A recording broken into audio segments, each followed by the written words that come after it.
Assalamualaikum warahmatullahi wabarakatuh. Bismillah. Walhamdulillah. Wassalatu wassalamu ala rasulillah.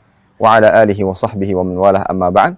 Saudara-saudariku yang saya cintai karena Allah Tabaraka wa Ta'ala, ketahuilah bahwa kemiskinan atau mungkin rendahnya kedudukan di tengah masyarakat tidak menjadikan seseorang rendah di mata Allah Tabaraka wa Ta'ala. Karena kemuliaan di sisi Allah Tabaraka wa Ta'ala adalah pada keimanan dan ketakwaannya. Sebagaimana Allah Ta'ala katakan, Inna akramakum indallahi atqakum. Sesungguhnya yang paling mulia di antara kalian di sisi Allah Tabaraka wa Ta'ala adalah yang paling bertakwa. Dan dalam hadis Nabi SAW tegaskan, Innallaha la yanzuru ila suwarikum wa amwalikum walakin yanzuru ila qulubikum wa a'malikum. Sesungguhnya Allah Tabaraka wa Ta'ala tidaklah melihat kepada rupa, kepada harta yang kalian kumpulkan, banyak sedikitnya. Allah Tabaraka wa Ta'ala tidak melihat kepada itu semua. Akan tapi Allah Jalla wa Ala melihat kepada hati kalian dan amalan-amalan kalian. Dan ketahuilah bahwa karamul akhirah at-taqwa. Keutamaan dan kemuliaan di akhirat adalah pada ketakwaan seorang hamba. Terlebih lagi di dalam Islam, kita diperintahkan untuk mencintai orang-orang miskin. Ini menunjukkan bahwa mereka tidak rendah, mereka tidak dipandang sebelah mata, dijauhi. Bahkan justru kita diperintahkan untuk mendekati mereka, mengayomi mereka, menyayangi mereka. Sebagaimana pesan Rasulullah SAW kepada Aisyah radhiyallahu ta'ala anha ummul mukminin. Ya Aisyah, ahibbil masakin wa qarribihim. Wahai Aisyah, cintailah orang-orang miskin, dekatilah mereka. Apa akibatnya? Allah Ta'ala akan dekat kepadamu pada hari kiamat. Begitu pula pesan yang disampaikan oleh Rasulullah SAW kepada Abi Dzar, bahwa beliau mengatakan, Awsani khalili bisab'in. Rasulullah SAW berwasiat kepadaku dengan 7 wasiat. Di antaranya, bihubbil masakin wa an adwa minhum. Untuk cinta kepada orang-orang miskin dan dekat kepada mereka. Ini semua menunjukkan bahwa orang-orang miskin bukan orang-orang yang rendah. Tidak pantas untuk direndahkan. Tidak pantas untuk dijauhi. Justru mereka, kita diperintahkan untuk mendekati mereka, untuk menyayangi mereka, dan mengayomi mereka. Bahkan para hadirin, kaum muslimin dan muslimat rahimani wa rahmakumullah, dengan keberadaan orang-orang miskin, kita bisa mendapatkan kemuliaan dan pahala yang begitu besar. Bahkan sampai kepada tingkatan kemudahan di hari kiamat. Dengan keberadaan orang miskin.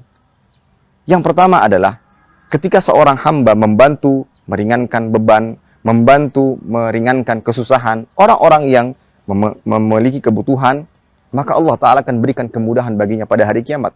Man naffasa an mu'min kurbatan min kurabid dunya, naffasallahu anhu kurbatan min kurabi yaumil qiyamah. Barang siapa menghilangkan, mengurangi beban seorang hamba di dunia, maka Allah Tabaraka wa Ta'ala akan menghilangkan dan mengurangi bebannya pada hari kiamat. Dalam artian, segala macam peristiwa kesulitan yang dia hadapi nantinya pada hari kiamat itu semua akan diringankan, sehingga memudahkan ia masuk ke dalam surga Allah Tabaraka Rahman.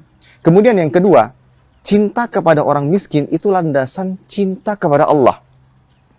Cinta kepada orang miskin itu landasan cinta seorang hamba kepada Allah Tabaraka wa Ta'ala. Kenapa? Kalau kita dekat dengan orang kaya, kadang ada sisi karena dia memang orang kaya. Kita membutuhkan harta darinya. Kita membutuhkan dukungannya untuk bisa mendapatkan pekerjaan atau yang semisalnya.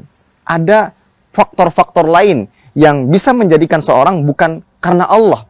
Kedekatan dirinya bukan karena Allah. Tapi kalau kita dekat dengan orang miskin, apa yang kita harapkan di dunia? Tidak ada.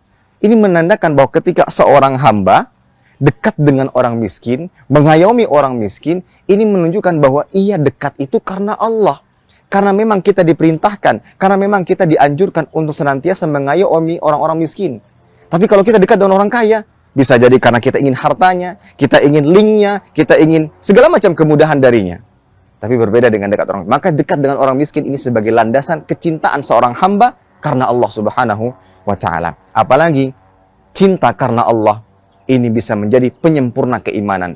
Man ahabba lillah wa abghadha lillah wa a'ta lillah wa mana'a lillah faqad istakmalal iman. Barang siapa yang cinta karena Allah, benci karena Allah, memberi karena Allah, menahan karena Allah, maka pada saat itu telah sempurna keimanannya.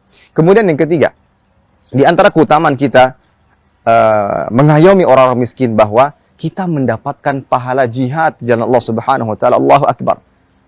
Sebagaimana Rasulullah sallallahu alaihi wasallam sabda, "As-sa'i 'alal armalati wal miskin kal mujahid fi sabilillah." Orang yang membantu kehidupan para janda dan orang-orang miskin, dia bagaikan orang yang berjihad di jalan Allah Subhanahu wa taala. Bayangkan ada seseorang yang sedang santainya istirahat di rumahnya sambil merasakan sejuknya AC, kipas angin, nyamannya kasurnya, nyamannya sofanya, tapi di sisi lain dia tetap bisa mendapatkan pahala yang amat sangat besar, yaitu pahala jihad. Dengan cara apa? Dengan membantu orang-orang miskin, dengan membantu para janda yang membutuhkan bantuan, dan yang semisalnya. Dengan itu kita bisa mendapatkan pahala jihad, tanpa harus sebagaimana yang dilakukan oleh para sahabat terdahulu ketika berjihad, harus keluar, merasakan panasnya terik matahari, mempertaruhkan nyawanya, berperang di jalan Allah Tabaraka wa Ta'ala. Kadang ada yang pulang dengan tubuh yang penuh dengan luka, ada yang kehilangan tangannya, ada yang kehilangan kakinya, dan yang semisalnya, bahkan ada yang kehilangan nyawanya. Kemudian dia bisa mendapatkan pahala jihad. Namun alhamdulillah, di antara bentuk kasih sayang Allah Tabaraka wa Ta'ala, kita, terutama yang saat ini, kita bisa mendapatkan pahala jihad. Dengan cara apa? Dengan membantu orang-orang miskin. Dengan membantu orang-orang miskin. Kemudian juga di antara keutamaan di balik mencintai orang miskin, kita bisa mendapatkan dan memperoleh sifat qanaah. Merasa cukup dengan apa yang Allah Ta'ala berikan kepada kita. Oleh karena itu, agar kita tidak sombong, agar kita tidak ujub dengan apa yang kita dapatkan, kita lihat kepada orang-orang miskin. Lihat kepada orang-orang yang berada di bawah kita. Nabi berpesan, "Unduru ila man huwa asfala minkum wala tanduru ila man huwa fawqakum." Dalam perkara dunia, lihat tuh ke bawah. Kalau kita punya kendaraan saja, tidak memiliki mobil, lihat yang tidak punya kendaraan. Ada yang jauh lebih susah hidupnya. Itu yang membuat kita semakin qana'a, ridha dengan pemberian Allah Tabaraka wa Ta'ala. Itu yang membuat kita semakin mudah bersyukur, semakin mudah untuk bersabar, untuk menghadapi segala macam keadaan-keadaan yang menimpa kita. Nah, oleh karena itu, kaum muslimin dan muslimat, saudara-saudariku yang saya cintai karena Allah, jangan benci orang miskin. Jangan jauhi mereka. Dekati mereka. Berdasarkan apa yang diperintahkan, dekati mereka, ayomi mereka, bantu kebutuhan mereka. Ya. Karena di balik itu semua, di satu sisi kita termasuk di antara hamba-hamba yang baik, hamba-hamba bertakwa. Di sisi lain, kita dengannya bisa mendapatkan pahala sebanyak-banyaknya. Dari mereka lah ya, kita mendapatkan pahala, dari mereka lah kita bisa mendapat keridhaan Allah Tabaraka wa Ta'ala, dari mereka lah kita didekati oleh Allah Tabaraka wa Ta'ala. Maka cintailah mereka, sayangi mereka, bantu kebutuhan-kebutuhan mereka, ringankan kesulitan mereka. Mudah-mudahan kita di antara hamba-hamba Allah Ta'ala yang dicintai dan dirahmati oleh Allah Subhanahu wa Ta'ala. Demikian, wassallallahu ala nabiyina Muhammad wa ala alihi wa sahbihi wasallam. Assalamualaikum warahmatullahi wabarakatuh.